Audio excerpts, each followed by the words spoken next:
आप सभी को शुभ प्रभात।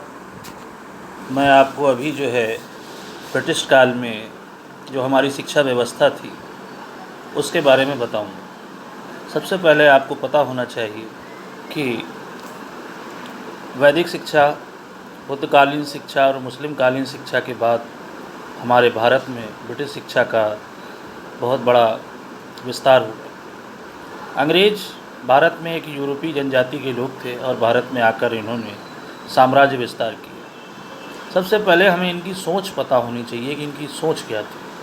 देखिए, इनकी सोच ये थी कि जो भारतीय हैं इनके ऊपर यदि शासन करना है तो कहीं ना कहीं ये सारे भारतीय जो हैं मानसिक रूप से हमारे गुलाम होने चाहिए। हमारी नीतियों को, हमारी बातों को, विचारों को पसंद करने वाले होने चाहिए। इसीलिए उन्होंने ये विचार रखा कि यदि हम इनकी शिक्षा व्यवस्था को बदल दें, उसमें परिवर्तन कर दें, तो कहीं ना कहीं ऐसे नागरिकों का निर्माण होगा जो शरीर से तो भारतीय होंगे लेकिन मन से, विचार से, सोच से अंग्रेज होंगे और हमको पसंद करेंगे। एक बात और कहना चाहूँगा मैं आपको कि अंग्रेज़ों की सोच भारतीयों को कोई बड़ा उच्च अधिकारी बनाने की नहीं थी और ना ही वो कोई उनको बहुत बड़ा कलेक्टर बनाना चाहते थे। उनकी सोच सिर्फ इतनी थी कि जो काम वो कर रहे हैं उसके अंदर जो क्लरिकल काम होता है उस काम को भारतीय कर सकें और वह अंग्रेज़ों की सभ्यता को पसंद करें, अंग्रेज़ों की बातों को पसंद करें, ब्रिटिश हुकूमत उनके सामान को, उनकी नीतियों को, उनके विचारों को पसंद करें। इसलिए उन्होंने भारतीय शिक्षा के अंदर हस्तक्षेप किया और प्रचार प्रसार अपनी सभ्यता का, अपनी शिक्षा का किया, ईसाईयत का किया और ईसाई मिशनरियों को भारत में आकर शिक्षा के प्रचार प्रसार करने की अनुमति प्रदान की गई। तो इस तरह से वह शिक्षा के अंदर प्रवेश किया। यहाँ पर भी उन्होंने प्राथमिक शिक्षा के अंदर बहुत ज़्यादा हस्तक्षेप नहीं किया था। वह उन्होंने जैसी थी वैसी ही छोड़ी, क्योंकि वह मातृभाषा पर आधारित रखी, क्योंकि अंग्रेज़ी भाषा प्राथमिक बच्चे को सिखाने में उनको तकलीफ़ हो रही थी। उन्होंने उच्च स्तर पर शिक्षा में हेर फेर किया और वहाँ पर शिक्षा को ब्रिटिश हुकूमत से जोड़कर, ब्रिटिश से उनके जो नीतियाँ थी उससे जोड़कर शिक्षा व्यवस्था का प्रारूप तैयार किया। उन्होंने जो भी विद्यालय खोले वो लंदन विश्वविद्यालय की तर्ज पर खोले थे, ना कि भारतीय सभ्यता और संस्कृति को लेकर जोड़कर खोले थे। उनका विकास का पूरा कार्य जो था यही था। तो इसी में श्रृंखला में हम आपको बताना चाहेंगे कि जो भी मिशनरियाँ भारत में आई थी तो सबसे पहले उन्होंने बम्बई, मद्रास और कलकत्ता में अपने विश्वविद्यालय खोले और यह विश्वविद्यालय जो थे लंदन विश्वविद्यालय की तर्ज पर खोले गए। तो हमारा जो पहला गवर्नर जनरल था वारेन हेस्टिंग्स थे। 1781 में इन्होंने कलकत्ता में कलकत्ता मदरसा की स्थापना की थी। ये हमारा ब्रिटिश हुकूमत का सबसे पहला काम था, 1781 में कलकत्ता मदरसा की स्थापना। यदि आपसे पूछा जाता है किसने खोला था तो वारेन हेस्टिंग्स ने खोला था। कब खोला था? 1781 में खोला था। ठीक है। अच्छा, यहाँ पर जो शिक्षा व्यवस्था दी जाती थी वो अरबी फारसी में दी जाती थी। ठीक है। अब इसके बाद चलते हैं 1791 में। 1791 में जोनाथन डंकन ने बनारस में संस्कृत कॉलेज की स्थापना की थी। याद रखिएगा, 1791 जोनाथन डंकन बनारस में संस्कृत कॉलेज की स्थापना की थी, वाराणसी। ठीक है। 1800 इसके बाद आप देखिए 1784 में विलियम जोन्स ने एक एशियाटिक सोसाइटी की स्थापना की थी कलकत्ता में और एक पत्रिका निकाली थी एशियाटिक रिसर्चेज, जिसका नाम था कि भारत का अतीत का अध्ययन करने के लिए, भारत के अतीत का अध्ययन करने के लिए एक पत्रिका निकाली गई। ठीक है। तो सर्वप्रथम एक एशियाटिक सोसाइटी स्थापना की गई। कहाँ की गई थी? कलकत्ता में की गई थी। किसने की थी? विलियम जोन्स ने की थी। ठीक है। इसका भी काम शिक्षा के ऊपर कार्य करना था। आगे चलते हैं हम लोग। 1784 के बाद जो है 1813 ईस्वी में एक चार्टर एक्ट आया। चार्टर एक्ट का अर्थ होता है कि भारतीयों को क्या अधिकार दिए गए। यह शिक्षा के ऊपर देखा जाए तो एक बहुत बड़ा अंग्रेज़ों का पहला प्रयास था, जिसमें भारतीय शिक्षा के लिए 1 लाख रुपए दिए गए थे खर्च करने के। ठीक है। लेकिन उसमें ये लिखा था कि शिक्षा के ऊपर खर्च किए जाएंगे, यह नहीं लिखा था कि भारतीय शिक्षा के ऊपर खर्च किए जाएंगे या पाश्चात्य शिक्षा के ऊपर खर्च किए जाएंगे, ठीक है। पर सबसे पहला बजट 1813 के चार्टर एक्ट में दिया गया था। अब इसके बाद कौन सा विवाद उत्पन्न हुआ था या उस विवाद का क्या नाम था? उसका विवाद का नाम था आंग्ल प्राच्य विवाद उत्पन्न हुआ था। आंग्ल प्राच्य विवाद क्या था ये हम आपको बता देते हैं। जो 1 लाख रुपए ब्रिटिश सरकार के द्वारा दिए गए कि भारतीय शिक्षा पर खर्च होने हैं, तो वह कैसे और कहाँ खर्च होने हैं, तो इसको लेकर सही उसके अंदर नहीं दिया हुआ था ऐसा कोई भी पॉइंट।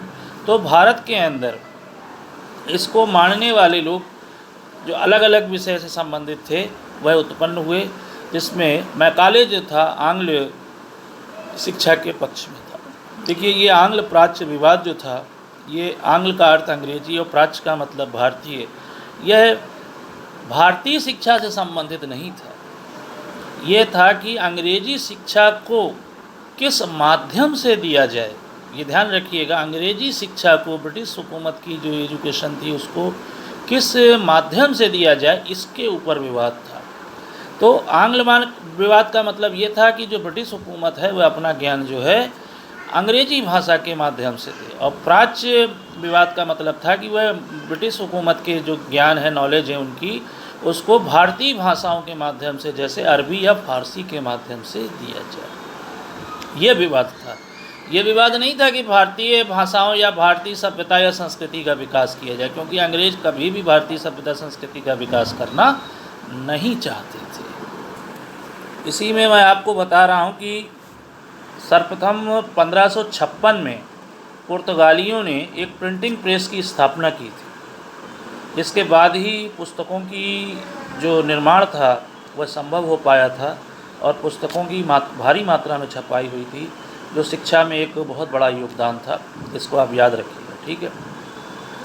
1575 ईस्वी में ही गोवा में जेसुएट कॉलेज की स्थापना हुई, और 1577 में बांद्रा बम्बई में, जो मुंबई भी बोलते हैं आजकल, इस नाम बदल गया है इसका, मुंबई में सेंट एनी कॉलेज की स्थापना हुई थी। ये सारी बातें जो हैं 1577 ईस्वी की हैं। देखिए, ये सन और कॉलेज की स्थापना आप एक कागज़ पे लिख लीजिएगा, क्योंकि यदि क्रम पूछा जाता है तो सही क्रम कौन पहले खुला कौन बाद, तो इसकी सहायता से आप इसका उत्तर दे सकते हैं, ठीक है। आप इसको नोट कर लीजिएगा। मेरे बताने में ज़रूर ये आगे पीछे हो रहे हैं, तो आप इनको एक जगह एकत्रित करके लिख सकते हैं, ठीक है। और ये सारे जो कार्य थे पुर्तगाली मिशनरियों ने किए थे, ठीक है। लेकिन यहाँ पर बात हम ब्रिटिश एजुकेशन की कर रहे हैं। और अंग्रेज़ और ईसाई मिशनरियों ने जो थे कलकत्ता, बम्बई व मद्रास में कॉलेज खोले थे, और ये सारे कॉलेज जो थे हमारे लंदन विश्वविद्यालय की तर्ज पर खोले गए थे, ठीक है। 1813 में एक आज्ञा पत्र आया था, और देखिए ये आज्ञा पत्र जो थे प्रत्येक 20 वर्ष के लिए होते थे, और 20 वर्ष बाद इस पर पुनः एक आज्ञा पत्र सरकार के द्वारा जारी किया जाता है, ठीक है। 1813 का जो आज्ञा पत्र था उसका मुख्य यही था कि 1 लाख रुपए भारत को दिए जा रहे हैं विद्या के प्रसार के लिए, लेकिन उसमें स्पष्ट नहीं किया गया था, जिसके फलस्वरूप आंग्ल प्राच्य विवाद हुआ था, ठीक है। मैं सारी जानकारी दोबारा इसलिए दोहरा दी है कि आप इसको अच्छे से समझ सकें और याद कर सकें। यही मुख्य चीज़ है इसके अंदर, और ऐसा कुछ भी नहीं है। बहुत बारीक बातों पर मैं आपको नहीं बता रहा हूँ, हमारी जो मुख्य बातें हैं वो यही हैं। इसके बाद हम आगे बताते हैं। आंग्ल और प्राच्य जो विवाद हुआ था, तो इसमें 2 गुट बन गए थे, और ये एक तरीके से 10 सदस्यों की एक समिति भी थी, जिसमें आंग्ल प्राच्य विवाद के अंतर्गत लोग शामिल थे। तो आंग्लवादी यदि पूछा जाए कि कौन कौन थे, तो मैं उनके नाम बता देता हूँ। मैकाले थे, एल्फिंस्टन थे और मुनरो थे, ये आंग्लवादी थे। और प्राच्यवादी की बात किया जाए तो H.T. प्रिंसिप थे और H.H. विल्सन थे, ये प्राच्यवादी थे, ये सभी अंग्रेज़ थे, ठीक है। बाद में इसमें मैकाले को जो विधि विशेषज्ञ भी थे, गवर्नर जनरल ने इनको बुलाया और आप इस शिक्षा व्यवस्था पर प्रचार प्रसार अपना प्रकाश डालिए, रिपोर्ट तैयार कीजिए।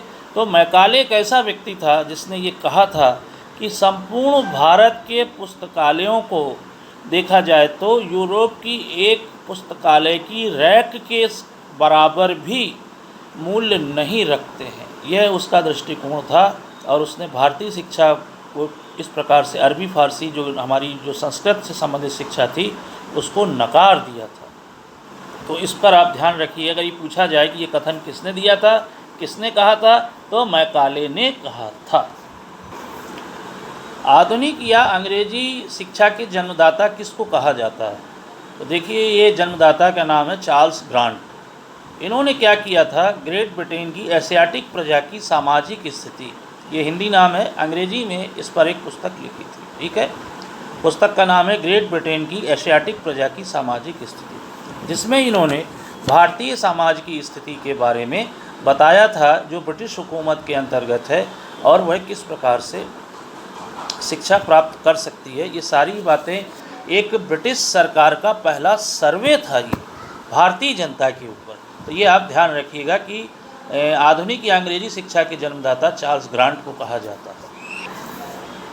1800 में लॉर्ड वेलेजली ने कलकत्ता में एक कॉलेज की स्थापना की थी। ध्यान रखिएगा, फोर्ट विलियम कॉलेज।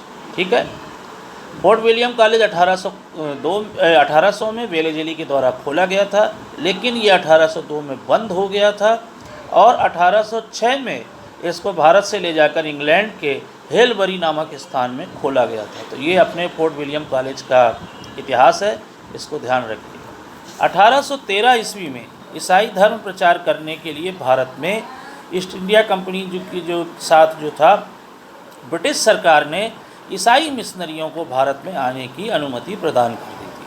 तो भारत के अंदर जो सबसे पहले ईसाई मिशनरियाँ आई थी, कहाँ पर आई थी, तो वह बंगाल में सेरामपुर के अंदर आई थी और उन्होंने ही इसको अपना केंद्र बनाया था, ईसाई मिशनरियों ने। ईसाई मिशनरियों को ये भी कहा जाता है कि सेरामपुर त्रयी से आप क्या समझते हैं। तो सेरामपुर त्रयी का मतलब ये होता है कि इसमें 3 सदस्य थे।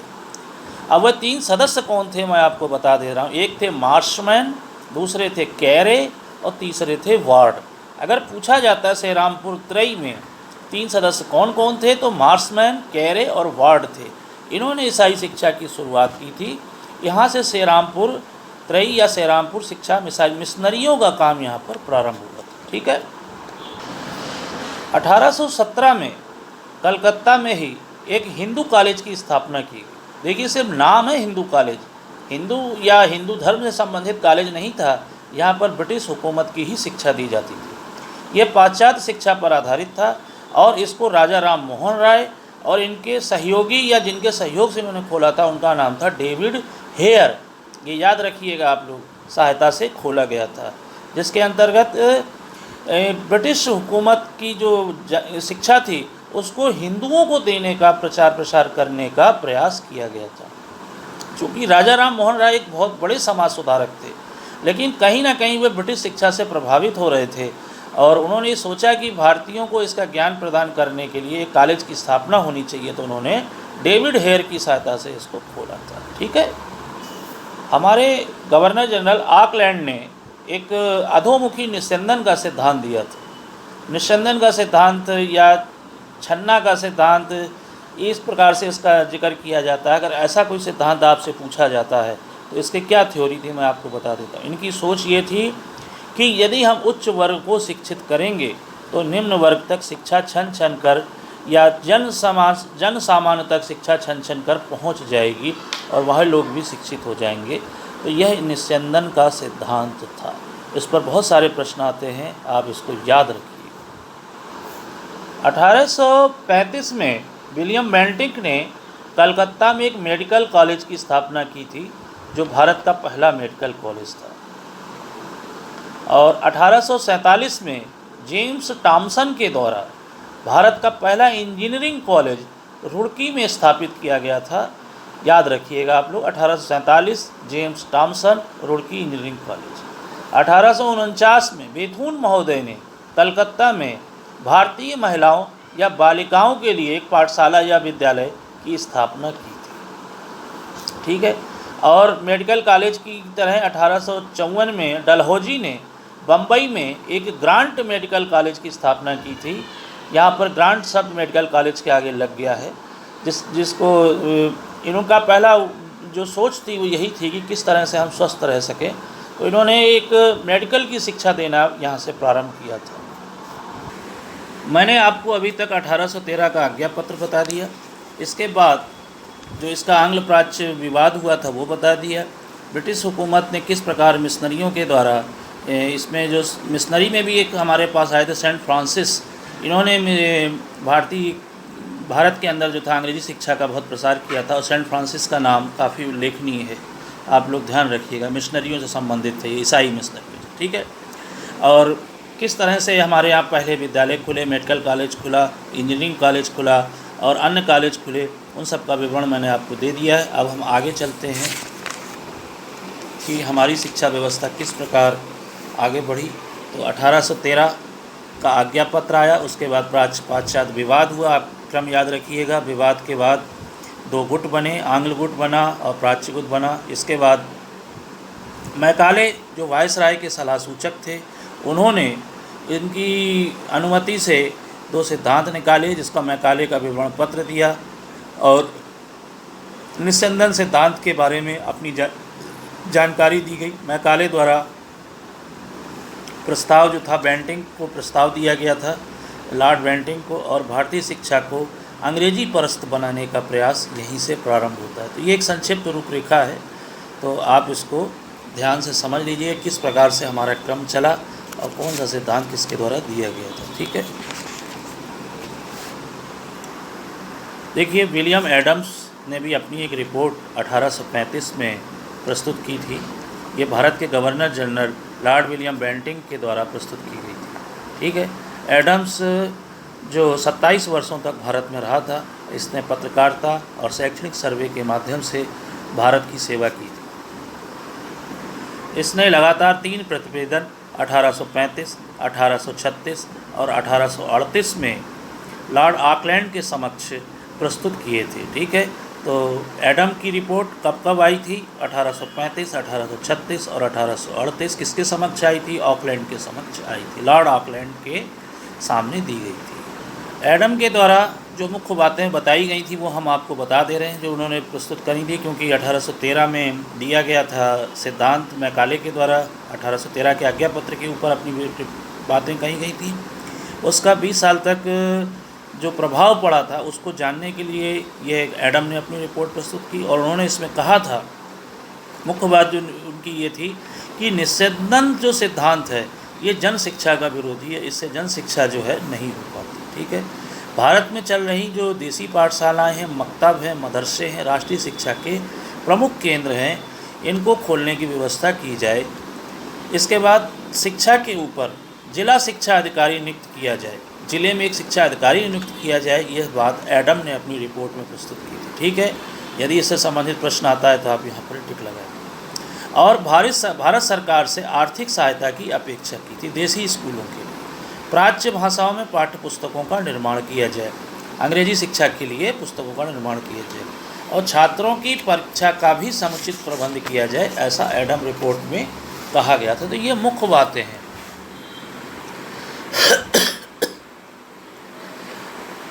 इसके बाद देखिए कि एडम जब अपनी शिक्षा योजना तत्कालीन गवर्नर जनरल लॉर्ड ऑकलैंड के समक्ष प्रस्तुत कर रहा था, तब तक 7 मार्च 1835 को विलियम बेंटिंग मैकाले मिनट को स्वीकृति प्रदान कर इंग्लैंड जा चुके थे, तथा लॉर्ड ऑकलैंड ने, जो कि पाश्चात्यवादी शिक्षा का समर्थक था, एडम की शिक्षा को अनुपयोगी और अव्यवहारिक बताते हुए स्वीकृत कर दिया था। इससे एडम इतना दुखी हुआ कि उसने त्यागपत्र दे दिया था। ये एडम की रिपोर्ट का निर्णय, क्योंकि उसने थोड़ा सा भारतीयों का पक्ष लिया था। तो बाद में जो अपने ये गवर्नर जनरल आया ऑकलैंड, ये पाश्चात्यवादी शिक्षा के समर्थक थे, उन्होंने इसको नकार दिया था, ठीक है। ऑकलैंड ने 24 नवंबर 1839 को अपनी शिक्षा नीति की घोषणा की थी, और उन्होंने जो भारतीय संस्कृति के छन करके जो शिक्षा थी इस पर कार्य किया था, और पाश्चात्य विवाद को अंत कर दिया था। और अंग्रेजी शिक्षा प्रणाली का प्रचार प्रसार किया था, अंग्रेजी शिक्षा प्राप्त उच्च वर्ग का निर्माण किया था, युवा संघर्ष को समाप्त करने का प्रयास किया था। अंग्रेजी शिक्षा द्वारा भारतीयों को सरकारी नौकरियों में अवसर उपलब्ध कराने का कार्य जो था ऑकलैंड ने किया था। ये मुख्य बात है, इसको आप याद रखिए। देखिए वीडियो काफ़ी लंबा हो जाएगा, इसलिए मैं आपको यहीं तक इसके बारे में बताता हूँ। अगला बोर्ड का घोषणा पत्र मैं आपको अगले वीडियो में बताऊँगा, इसको आप ध्यान से सुनिए। यदि कहीं कोई त्रुटि हो तो सुधार लीजिएगा, और मेरे लायक कोई सुझाव हो तो आप तुरंत दीजिएगा, और टिप्पणी ज़रूर कीजिएगा कि आपको वीडियो कैसा लगा। तो इससे मुझे कोई भी सुझाव आप दीजिए, आपका स्वागत है। ओके।